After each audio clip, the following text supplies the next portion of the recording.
Welcome friends, आपका मेरे कहानियों के इस परिवार में बहुत बहुत स्वागत है। चलिए आज की कहानी शुरू करते हैं। महात्मा और दो राजा। कि बड़ा कौन है, कर्म या भाग्य? तो चलिए आपके इस प्रश्न का सही उत्तर खोजने का प्रयास करते हैं।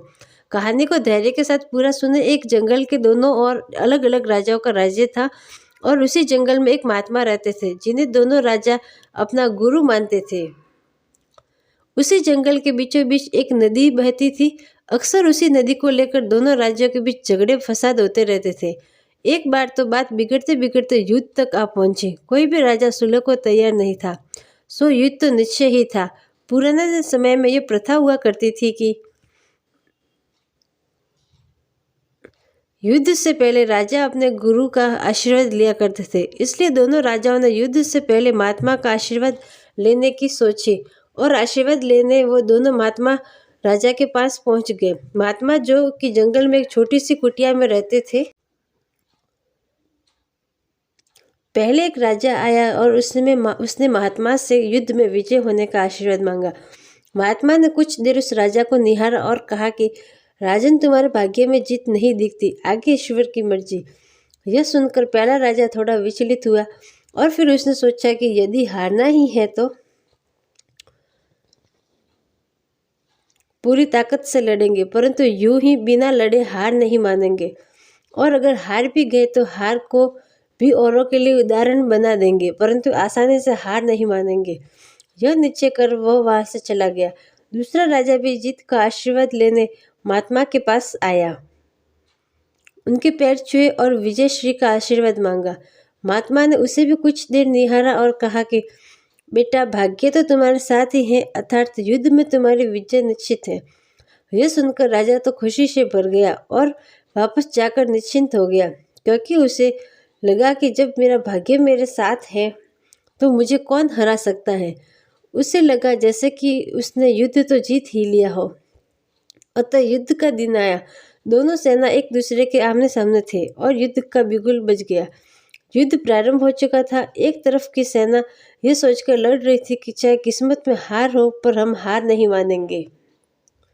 हम अपनी सर्वश्रेष्ठ कोशिश करेंगे, अपना सर्वस्व झोंक देंगे। और वहीं दूसरी तरफ की सेना एक निश्चिंत मानसिकता के साथ लड़ रही थी कि जीतना तो हमें ही है, तो घबराना कैसा। लड़ते लड़ते दूसरी सेना के राजा के घोड़े के पैर का नाल भी निकल गया और घोड़ा लड़खड़ाने लगा।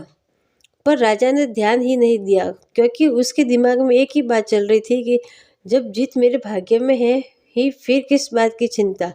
कुछ ही क्षण बाद दूसरे राजा का घोड़ा लड़खड़ा कर गिर गया, जिससे राजा भी जमीन पर गिर पड़ा और घायल हो गया और वह दुश्मनों के बीच में आ गया।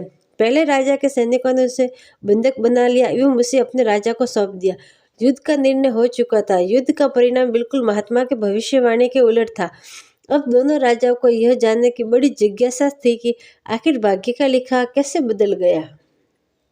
दोनों राजा महात्मा के पास पहुंचे और उन दोनों ने महात्मा से प्रश्न किया कि गुरुवर, आखिर ये कैसे संभव हुआ? आपने जो भविष्यवाणी की बिल्कुल उसका उल्टा हुआ। महात्मा ने मुस्कुराते हुए कहा, राजन, भाग्य नहीं बदला, वो बिल्कुल अपने जगह सही है, पर तुम लोग बदल गए हो। उन्होंने विजेता राजा की ओर इशारा करते हुए कहा कि अब आपको ही देखो राजन, आपने संभावित हार के बारे में सुनकर दिन रात एक कर दिया। सब कुछ भूलकर आप जबरदस्त तैयारी में जुट गए, यह सोचकर कि परिणाम चाहे जो भी हो, पर हार नहीं मानूंगा। खुद हर बात का ख्याल रखा, खुद पर ही रणनीति बनाई, जबकि पहले आपकी योजना सेनापति के भरोसे युद्ध लड़ने की थी। अब महात्मा ने पराजित राजा की ओर इशारा करते हुए कहा कि राजन, आपने तो युद्ध से पहले ही जीत का जश्न मनाना शुरू कर दिया था। आपने तो अपने घोड़े की नाल तक का ख्याल नहीं रखा। फिर आप इतनी बड़ी सेना को कैसे संभालते और कैसे उनको कुशल नेतृत्व देते? और हुआ वही जो होना लिखा था।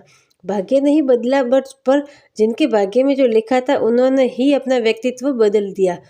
फिर बेचारा भाग्य क्या करता? दोस्तों, भाग्य उस लोहे की तरफ वही खींचा चला जाता है जहाँ कर्म का चुंबक हो। हम भाग्य के अधीन नहीं हैं, हम तो स्वयं भाग्य के निर्माता हैं। यह सत्य है कि भाग्य भी उन लोगों का साथ देता है जो कर्म करते हैं। किसी खुरदुरे पत्थर को चिकना बनाने के लिए हमें उसे रोज घिसना पड़ेगा। ऐसा ही जिंदगी में समझे, हम जिस भी क्षेत्र में हो, स्तर पर हो, हम अपना कर्म करते रहें बिना फल की चिंता किए।